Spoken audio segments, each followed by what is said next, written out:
Hello, hello, and welcome to the challenge day one. I'm going to give you a little bit more time so people can join in live if you are live. If on replay, then on replay. But anyway, I would like to say hello and have this with you. I'm just checking whether I'm here on Facebook. And of course, I can see myself. That's good. Always good when the technology works. When it doesn't, it becomes a little bit frustrated. But anyway, you can post comments and connect with me, and welcome to the group. And I'm so glad to be here. And it's Friday night. It's like, oh, can I do this on Friday night? And it's like, hats off to everyone who is actually doing it, because it's Friday night, and I know after the long week we can be tired, we can be in a different mood, but I just truly want to entertain you a little bit, because why not? I think that learning, and especially about health, should be fun. It should be really nice. Should be something that excites us rather than restricts us. Like we sometimes, and quite often, because unfortunately this is how the industry sometimes works, that health is all about the restrictions, and I think it's other way around. When we discover what is truly good and why we want to do what we want to do in our health and how we want to improve, then we can totally change our life and the mindset. So I'm going to start with the mindset piece today, because I think that it's a foundation. I'm not going to take you more than half an hour or maybe 40 minutes. But if you can't watch it live, have it on replay, do the work. Like in any challenge, doing the work piece is the most important thing. It's not what I say, it's what you do as part of the challenge. And I'm going to guide you through what can you do, and ask a few questions. I approach my programs with coaching mindset, right? I'm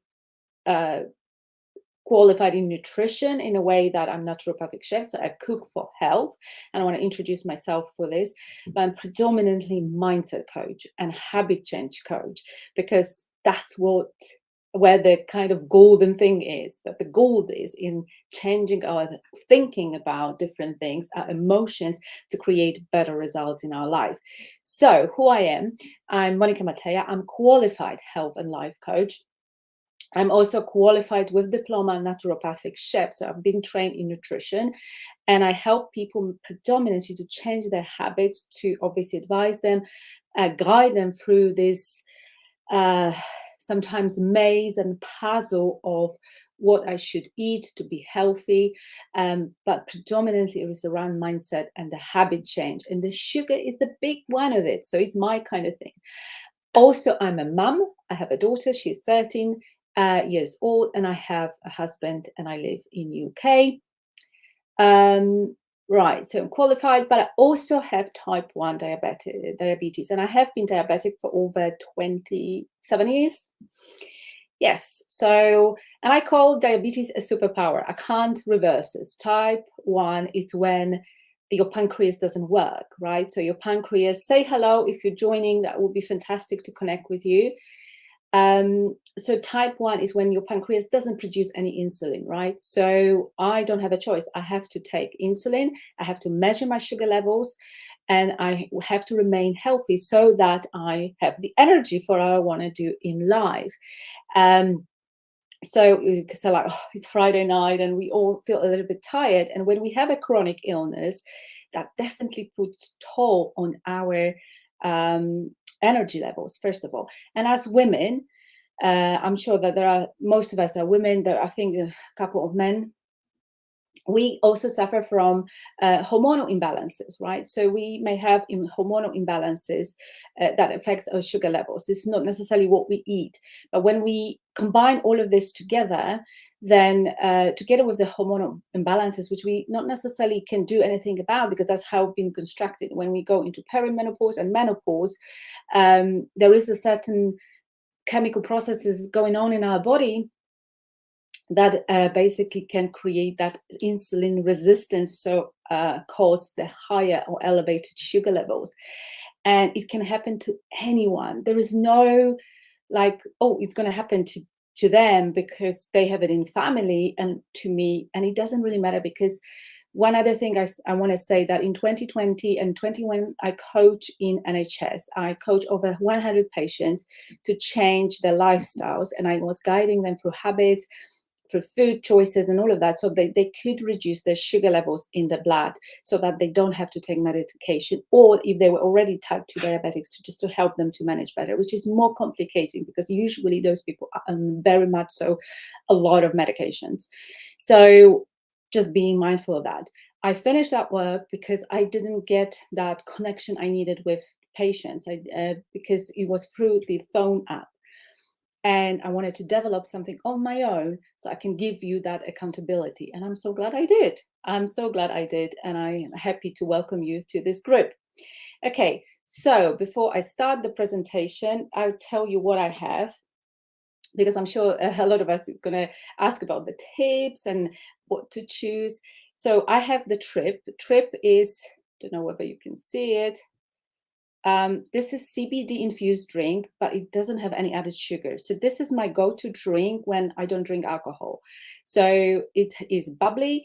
Has an amazing taste and has the benefit of CBD oil. And CBD oil is like a calming oil. So this cannabinoids, so very much so a nice thing to have in house. So I have it with a slice of lemon.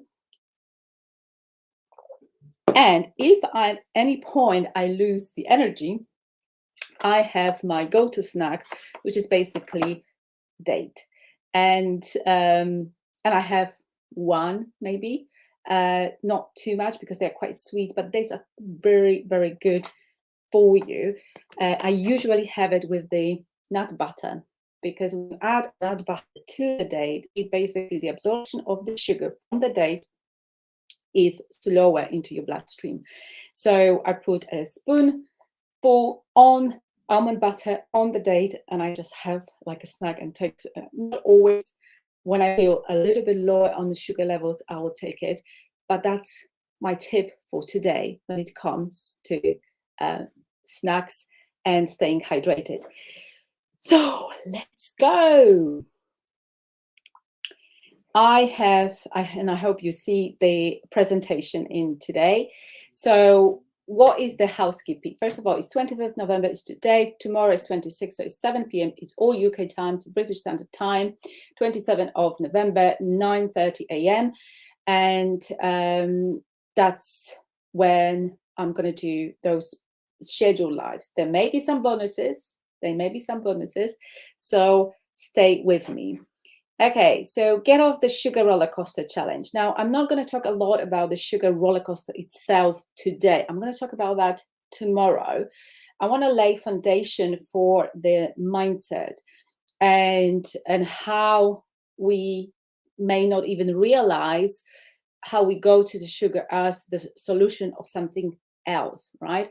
And we're going to talk about why it's called the sugar roller coaster. And everyone has it to a certain degree, right? Because that's how sugar works. So in the simple terms, the sugar roller coaster is when we have a high carb food, usually with processed carbs and refined sugars. So that could be a sweet drink, it could be chocolate, or all of this sugar, but also processed food like white flour, like all the baked goods, white bread. All of that's going to go into your sugar. In the sugar from that will go into your blood very, very quickly. So what happens is it just goes quickly. In healthy individuals, the insulin is released from pancreas, and it just goes and reduces the sugar. And because it's such a sudden crash, and we call it like a sugar crash, it's basically we want another something sweet because we have such a crash. And then again, the insulin is released. So we have like a bit of a curve, ups and downs in that. And it's a constant cycle of highs and lows, which leaves ourselves and our body totally exhausted, because you can imagine that our body works very, very hard to take that sugar level off bloodstream as quickly as possible, because uh, elevated sugar levels are toxic to our body, especially to our brain. Our brain needs a lot of sugar, but it also needs optimum amount of sugar. It cannot have more. Therefore, quite often Alzheimer, dementia, all of that brain problems, later age, can be related, and there is research going on to higher and elevated sugar levels for a longer period of time. That's how toxic it is. And I am terrified because I'm not always in charge of how my sugars or working in my body. It could be there could be some triggers I'm not aware of. So for me, it's almost just so critical to keep for type 1 diabetes to keep uh, all of that leveled, because I don't want to suffer of that when I'm older. And unfortunately, that what may happen, especially to type 1 diabetics. Okay, so 25th of November is why do we crave sugar? So why do you crave sugar? It's the mindset, current challenges, visualization, and intentions. I always, when I start a challenge, when I start anything in life, I always have visualization, how I want this to go, and also what is my intention for it. It could be only one as well. Okay, sugar does make people happy, but then you fall off the edge after a few minutes. So I've really pretty much cut it out of my diet, except for cupcakes. I like those. And that's what David Lynch said. So what I say, I'm going to say today, tomorrow, and day after tomorrow, it would be fantastic and ideal if we can cut out all the sugar in our diet, right? For some people, it's totally possible. I think it's around changing the mindset. What I notice, and also my clients notice, the less sugar they have, the less they want it. There is a bit of a, but they have to go through these critical points when they, sometimes when we say to ourselves, we're not going to have that. It's just so, sometimes we sit on the edge because we so want that. It's constantly on my mind, but it passes, right? It goes, right? Then obviously it's us training our resilience when we go out, when we are with the family, when we we got the whole package of Lebkuchen. Lebkuchen are some special gingerbreads, and they are made in absolutely amazing taste in Germany. And we got the whole packet of it from our aunt who lives in Germany, and she sends this to us every year.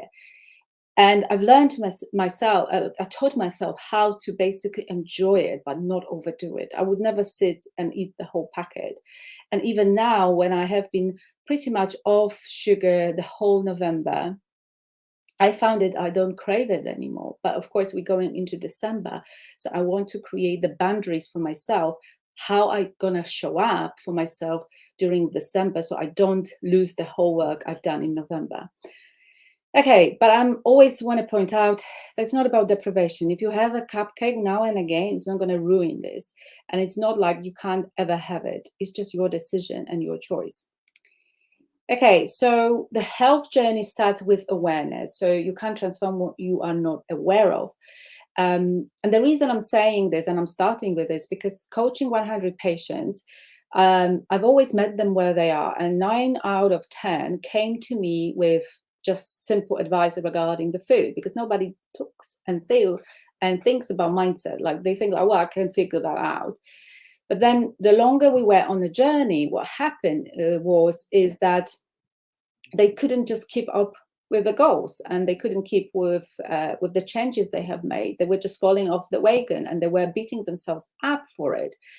So then I started introducing slowly the cognitive behavioral therapy. It's just basically consciously recognizes certain behavior and what is going on for us, and especially around our thoughts in our brain. And we have hundreds and hundreds of unprocessed thoughts, which are leading us to certain emotions and then to certain actions and give us certain results. So awareness is a big part, but generally I put this in 3-step process: awareness, questioning, curiosity, and shifting. Okay. So if we want to say hello, if you join, thank you very much for joining. So increasing self-awareness challenges. I want you to grab a piece of paper, and I'll give you a few minutes basically just to answer some of those questions. You can always go back to it and do a little bit of that later on. But it's important to ask yourself the questions. And I have been coaching one lady, and she she knows all about nutrition. She probably knows more than I do, to be honest, because she was just questioning me on all sorts of different stuff. Why we need carbs, why we need this.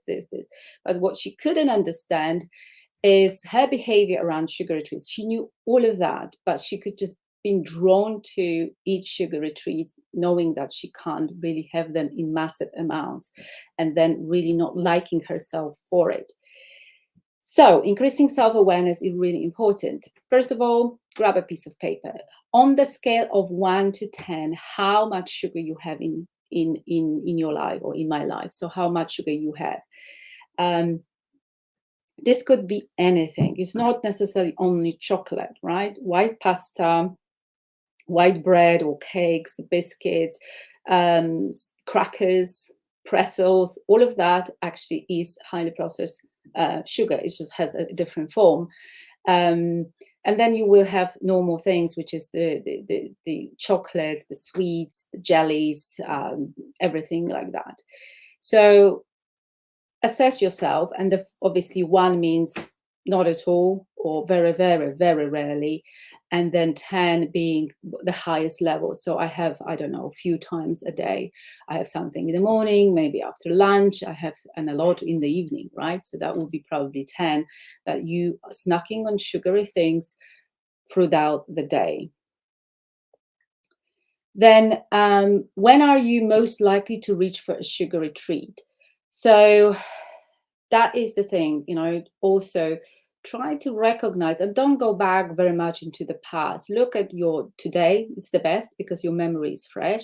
Did you have a sugary snack? What was the situation, right? When normally happens, right? A lot of people have this afternoon slump, right? So I need a pick me up, and I have it. That's why I've decided to do November challenge for myself, that I was just going into the cupboard and trying to reach out for snack no matter how I felt.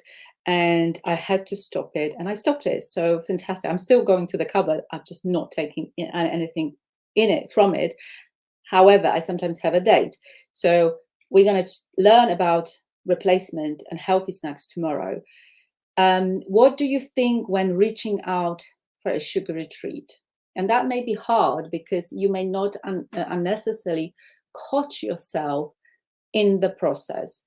Okay, so that needs a little bit more like awareness, and say, okay, I'm going to the cupboard, and then it's okay. It's afternoon. Afternoon, for example. I didn't have much for lunch. I wanted something because I'm bored. I don't have the energy. This is something I usually have anyway. Whatever you think, you put a few bullet points like I'm bored. This is what I usually have, and it's okay. How do you feel in the moment? Again, so that could be bored, tired, but also in need of excitement, in need of something to happen. How do you feel after? Now, this is after you actually had a snack, right? It's important to recognize what we think about, especially ourselves, when we have the snack, right? It could be positive, it could be negative. It's like, oh, this is what I needed, or no, I shouldn't have it, but I had it, that kind of thing. And I feel disappointed, for example. Do you feel hungry all the time or sometimes? This is the important thing. If you feel hungry, like you have a breakfast, you probably get up and may be hungry. Some people skip breakfast, but if you have breakfast, you may get up and be a bit hungry. I'm not hungry at all in the morning, to be honest. I can go on for quite a bit, but sometimes I do have a breakfast. And then you should really continue for about 4 hours before starting to feel hungry. If not, then obviously that nutrition is not right in the breakfast or any other meal. But when trying to have this 4 or 5 hours between anything. But if I'm starting to feel hungry at 10, so the breakfast either was not there or it wasn't right, or out of habit, right? And or that feel of hungry, then maybe uh, there is this imbalance of hormone leptin and ghrelin, and I'm going to talk about that tomorrow a little bit more.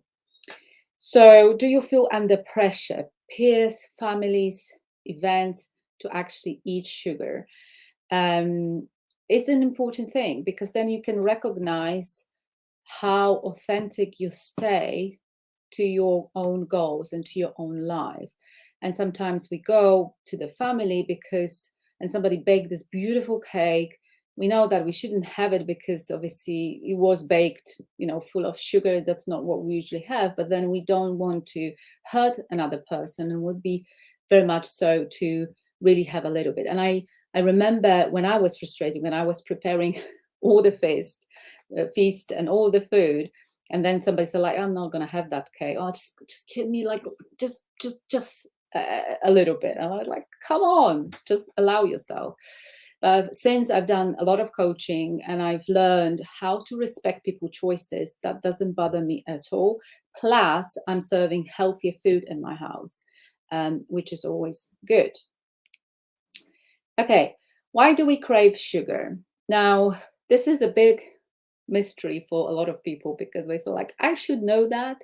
I know that, but I don't do that for some reasons. First of all, we have a lot of unprocessed emotions, tiredness, boredom, being angry, to celebrate. I mean, sugar is everywhere. We give sugar to children. We have to have a dessert and all of that. But first of all, in terms of the emotions, we celebrate. So we are excited, we celebrate with cake. We're not feeling good, we celebrate with something, or we just commiserate with something sweet. So seeing sugar, the only way to have fun. And I see it the same with alcohol. If I don't drink, it definitely won't be a good fun. But if I drink, oh, it's all fantastic. We're gonna have amazing fun. That needed a lot of refrain for myself, for some of my clients. It's like you can have a lot of fun without the dessert as well. It's your choice, first of all. It's addictive. It's a dopamine thing. Like the research was done, it reacts the same as drugs, the cocaine, for example. It just releases the same amount of hormones. We feel good. Lack of balanced nutrition. We eat not enough calories and a variety of macronutrients. We're going to talk about that more tomorrow. If we are lacking something physically in our body from the balanced nutrition point of view, we're always going to crave something. So emotions are very big. That's number one, but there will be other underlying things. And at certain times in our cycles, especially women, we're going to crave it more because of the hormonal things. So we have to be more aware of that and be ready for it, really. It is everywhere and it's cheap because we want to fit in, as I said, peers, family. We need rewards for hard work. We want to rebel. So like, who says I want, who says I should not have it? I'm just going to have it. But at the end of the day, you are causing yourself a damage. Nobody cares unless they sell it to you. So they care because they have a bigger sales. You have weak boundaries. We often break. So you don't trust yourself around sugar. So and it's an important one, especially when you go out, when you see your family, your friends, but also go out and eat out. It's like, well, I'm okay. I don't have to have those boundaries today. And I'm not saying that you should not have them. I think you should basically make I truly believe I encourage always my clients, like, who do you want to be during that event? I'm going to the wedding, I'm going to the other things. Who do you want to be? How do you want to feel? Like, ask yourself those questions. Like, I'm okay with a tiny slice of cake and that's it, right? That's my boundary. And it's fine because it's your choice. And you don't have to make that choice in the moment when you are in that event, because our willpower will not exist at that point because everyone will have it. It's going to smell good. It is. And again, it's still going to be challenging, even if you make a conscious choice before. Okay, so questioning with curiosity. This is something that the exercise you can do on the piece of paper. So asking is a massive thing when it comes to uncovering the layers and helping you with self-awareness.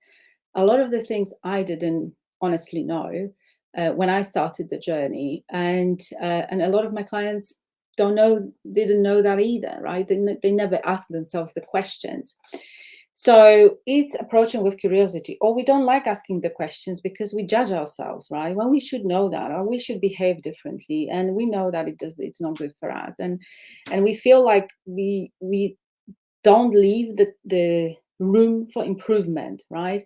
It's always bad that we always should achieve something already, uh, rather than acknowledging that it's a work in progress.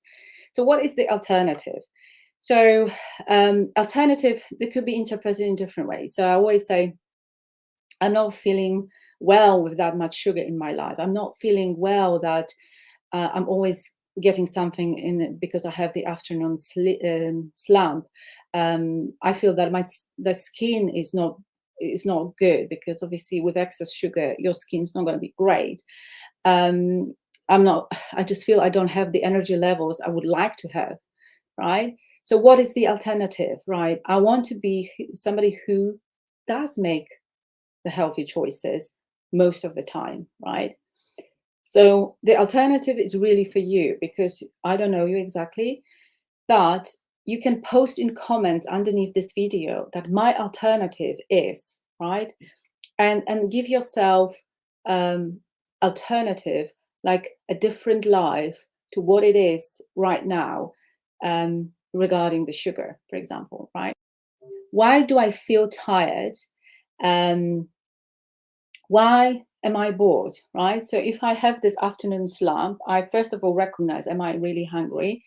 Maybe I'm going to have a glass of water. Like people discourage this, like, oh, you should process your emotions. But sometimes we are dehydrated. So have a glass of water. It's not going to harm you.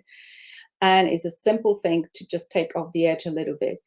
So why am I bored if I'm bored? Sometimes people have the sugary snack because it's the distraction, right? It's we want to procrastinate with something, and that happens 9 out of 10 when I say bored because I don't want to deal with something. When I'm bored, can I go for a walk, dance, or listen to music?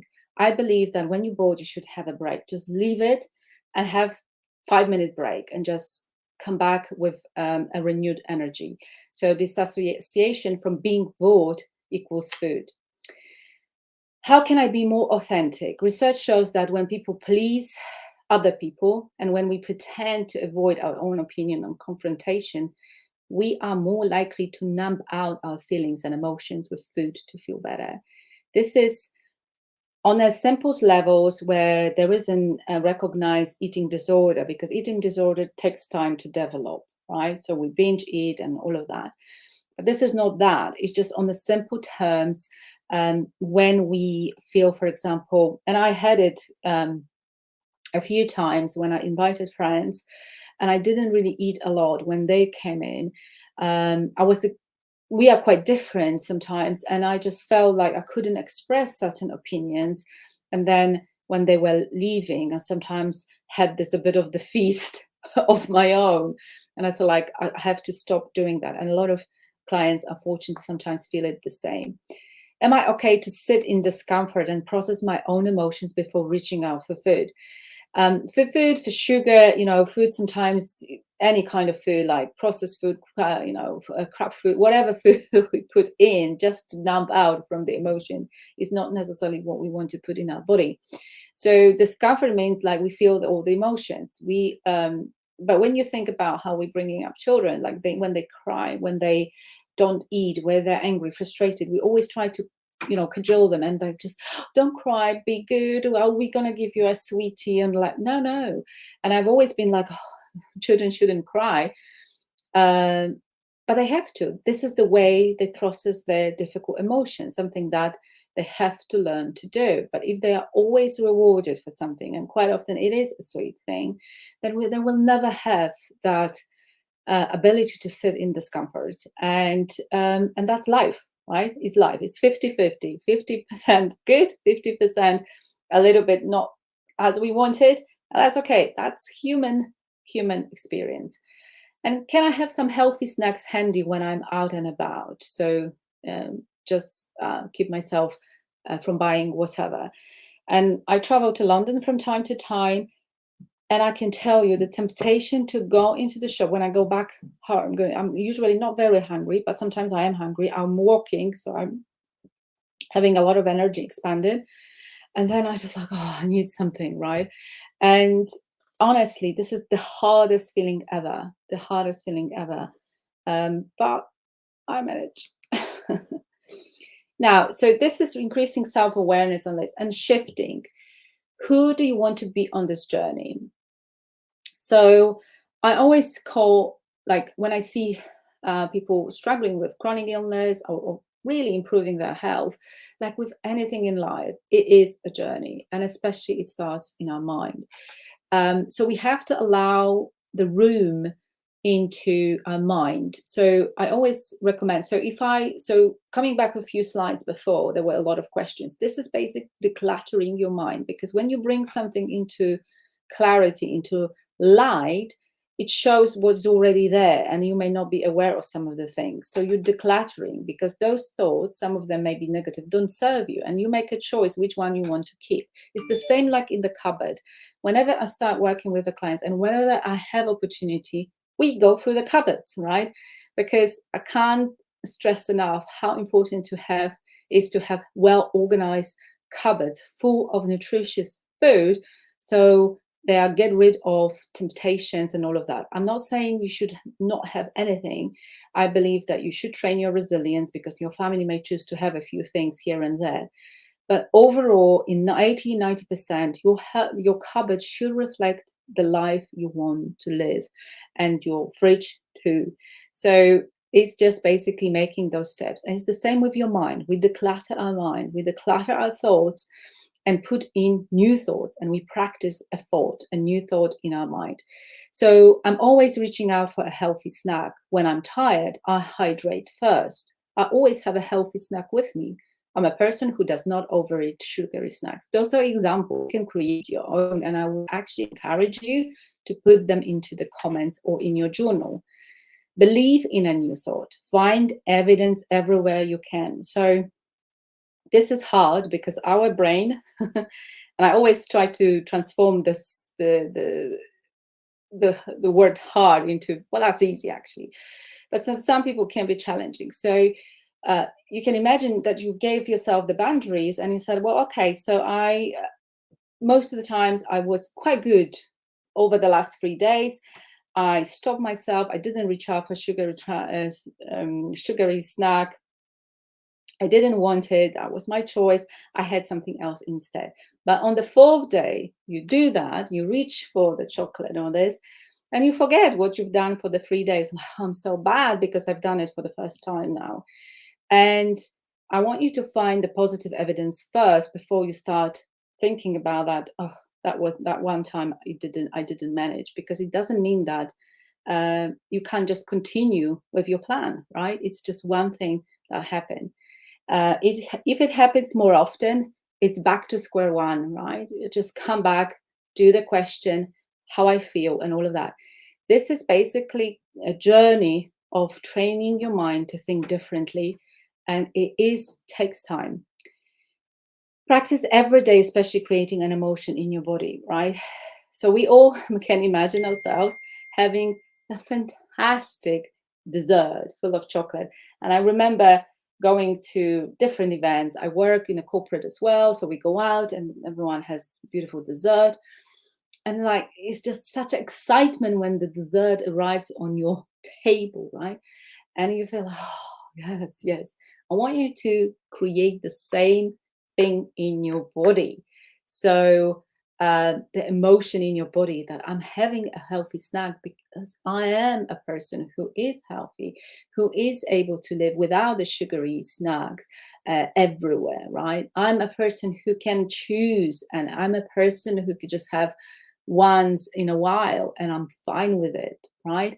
And I feel it. I'm really excited about it because that gives me power. You will start thinking on purpose in every area of your life.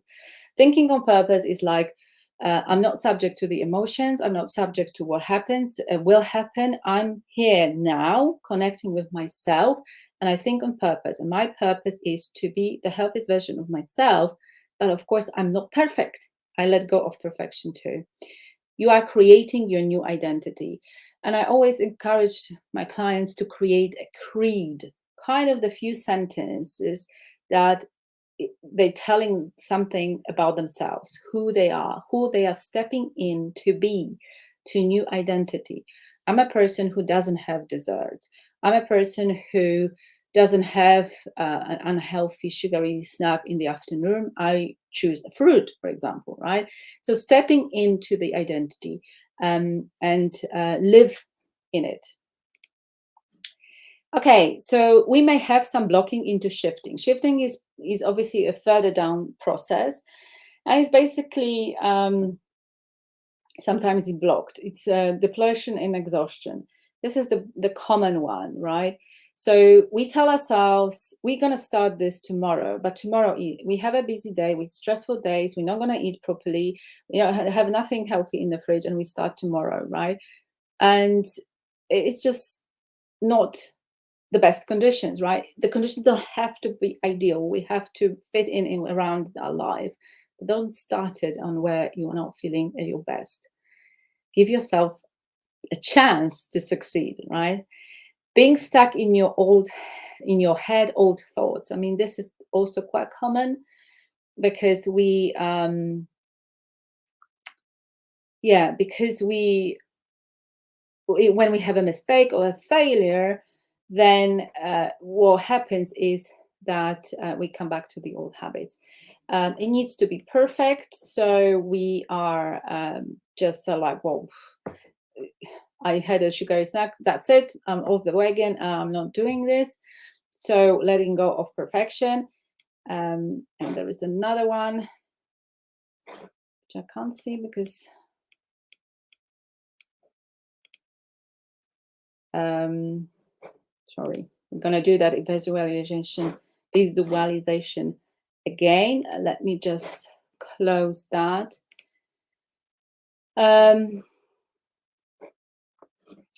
Right, so, and there is another one. Sorry, just I can't see, I can't move this video. Let go of perfection. It's not a problem. We're going to have it in the moment. So we have lack of trust in yourself, right? Sorry. So we have a lack of trust in yourself. So basically, when we fail once or twice, it's like, well, that's not for us. We're not good at it. We never will be. And we just don't have the trust. We have to trust the process and we have to trust ourselves. That's why coaching, accountability is important, because the people will tell you, you got this, right? And if you are on your own, it could be more challenging. Okay, so visualization. We're going to do this short exercise at the moment with the visualization. I love visualization. So visualization is something that you close your eyes, you are in a very good state of mind, you let go of the whole day, and you visualize yourself and your future life, right? But without the sugary snacks, for example, with all the healthy food. I would rather focus on what you are adding into your lifestyle rather than what you're reducing, right? So let's do that now for a few moments. I'll try to put a nice music, not sure whether I hear it, but maybe a little bit.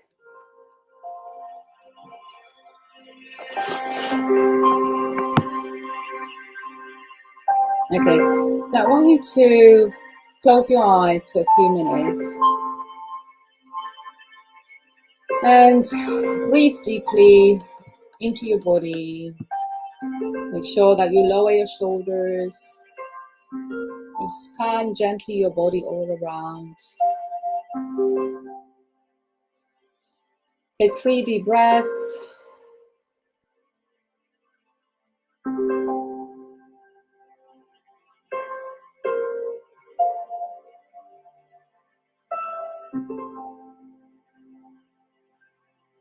And imagine yourself in a place that is close to your heart, somewhere where you feel safe, when you feel loved.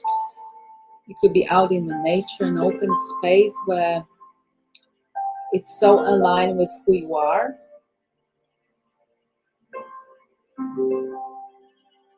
And see yourself a happy, healthy person wearing beautiful clothes. Make sure that you have as many details as possible. What color are the clothes? What can you smell? What are you wearing? Who is with you? Is there a wind? Is there a rain? Is there a sun? What smells you can smell? Deep breathe in.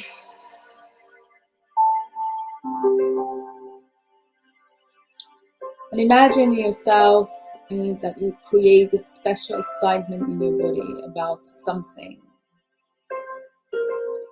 about the person you're going to meet, about the dinner you're going to have together in a beautiful environment, very comfortable. Imagine the plates full of beautiful food. You are being served in an amazing, exclusive restaurant. They serve just the water that tastes so much, so good. It's cold. It just really nourishes your body. It hydrates it. Maybe there is a lemon. You slowly take that slice of lemon and chew in your mouth, and it gives the sensation. You chew it, you just feel it.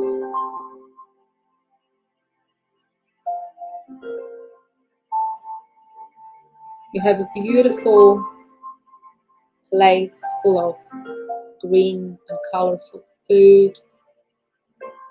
You have amazing conversation. You feel loved. You create that connection. You don't eat in rush. And you feel full of energy. The sun is on your face. Or if there is a rain in the background, you are hiding into safety, consuming this beautiful meal with the water flowing, with the rain in the background. You feel welcome.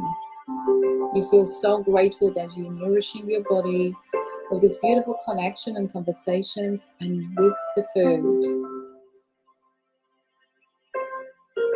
There's plenty of fruit for dessert, but you don't need anything else because the whole food, everything, is nourishing you.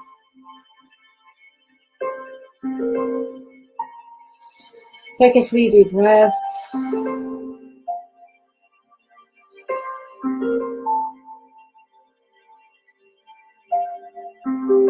And you can repeat after me either aloud or in your head.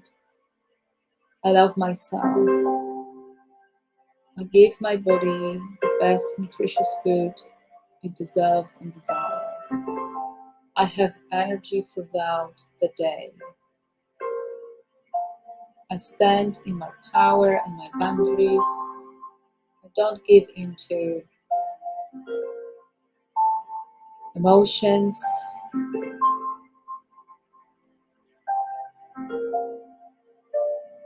I feel good about myself. I feel good and excited about my journey.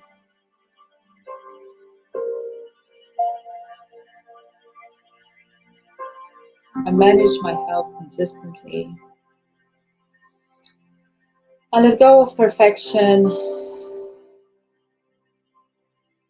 I love my life.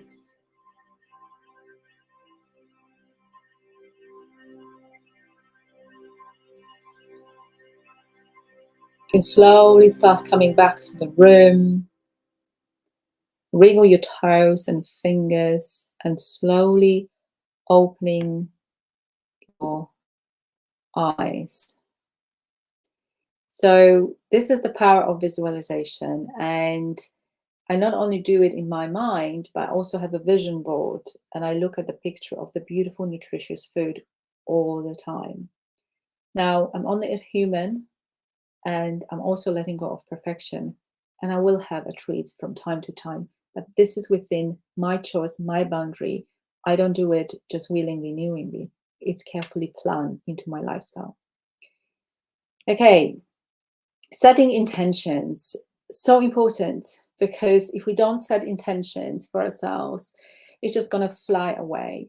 So, and it could be only one, right? And it could be a very short term, even for tomorrow. So what I encourage you to do, make sure that it's an easy win for you. What can I do differently tomorrow to step into that visualization, to make that first step into beautiful, healthy life without sugar? What can I do tomorrow, right? And then also asking yourself, who do I want to be tomorrow, and also on this journey, right? Because when we cement that, when we say that aloud, when we write that down and come back to that often, it becomes our own creed. You can post your intention in the group. I can assure you it's going to be supportive. It is supportive. I'm going to cheer you on your journey. And you can tell me how you feel on the third day of this challenge, right? I think it's interesting, right? So another thing is you could do, right, I'm going to look in my cupboard tomorrow, because we're going to talk about more about food specific. We're going to just circle back into the mindset. It is like a needle. It has to be there always with the sewing, right? And like we're taking that small movement and we're moving in the direction. So mindset is like there all the time. And tomorrow we're going to look at the food and the cluttering. So of our cupboards, lives, for example, as well. I found when people have busy lives, it becomes like a last thing on their list, where it should be first because they're not feeling great. So looking maybe as well into the cupboard tomorrow, like, oh, okay, so I'm looking at that and I don't think that it's good for me. And it doesn't matter what it says on the label, it's how do I feel about that food, right? Because I can tell you all the nutritional facts, but you have to make a choice at the end of the day. And it's about looking at that as like, does the cupboard represent my visualization and who I truly want to be on this journey or not? Without judgment, it's curiosity, because it's easy to say like, "Ugh, I should know better and I should not have it." None of that, because that unfortunately doesn't create a good emotion in our body, right? It creates a bit of a challenge in like that it suddenly becomes that restriction we don't want in our life, right? Okay, so set a few intention, but one is good as well. Not perfect. We're moving small steps into the direction of what we truly desire. And the last slide is just a little bit on what I offer further down on the journey. And this is my 12-week course on reversing diabetes naturally. It's my life work. I put so much effort into it. I truly believe it's possible for a lot of people, and to prevent diabetes. So if you are diagnosed with pre-diabetes, you can definitely reverse it. It never can be guaranteed because your body is your body, but 98% people who put the work in are able to reverse it. And what is important is that what happens, we create sustainable habits, right? So I have a lot of people who implemented low carb diets, but then they don't know where to go from that because it feels not good for them. This offers you a lifetime support for now. All right. So if you're interested, ask me a question, message me directly, whatever you want to do. I'll post the link into. I absolutely love this program and would love to offer it to a lot of people. That's why it's affordable. There is a lot of benefits. There is a lot of value in it. But I want to impact as many people as possible and offer them opportunity to improve their life. Okay, so that's it for today. I hope you know what to do. I would love your feedback, because if there is a feedback, no matter positive, negative, whatever that, it basically will create. Sorry, I am on a Facebook, so I'm checking whether there are any comments because I haven't seen anything in the comments in here, and I want to make sure that I don't miss anything. So thank you very much. And you got this. No matter where you are on the journey, you got this, because quite often we expect ourselves to be perfect and to get it the first time. But I have clients who done it 5 times, 6 times, 7 times, but finally they got it. And those people who can improve it, those people who don't give up, right? So we keep on going and keep on trying. And you're doing, I'm sure, brilliant job at this, in trying. But maybe now it's the time to do something a little bit different and really set intention for it. See you tomorrow. Thank you very much. And let's do this, right? Let's do this. Take care and all the best.